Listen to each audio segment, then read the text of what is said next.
L'homme s'accroupit et attrapa le loup sauvage par le cou pour le sauver. Craignant que ce gars ne le blesse, il le relâcha. Il pensait que ce n'était qu'une rencontre fortuite, mais le loup sauvage avait suivi sa voiture tout le long du chemin. Quand l'homme rentra chez lui, il découvrit une surprise.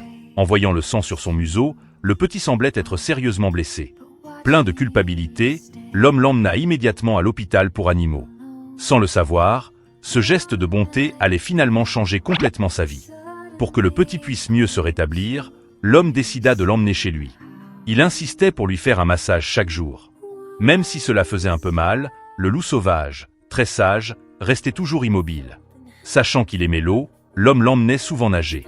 Le petit le regardait fixement, comme s'il gravissait dans son cœur l'image de son bienfaiteur.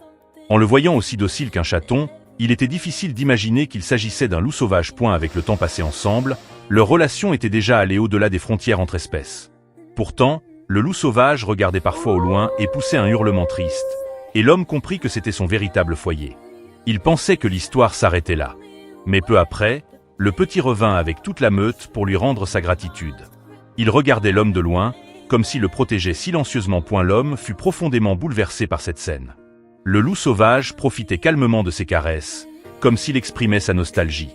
L'homme lui avait offert de la douceur, et lui, il rendait cette bonté par sa compagnie. Qui a dit que les loups étaient des animaux sans émotion?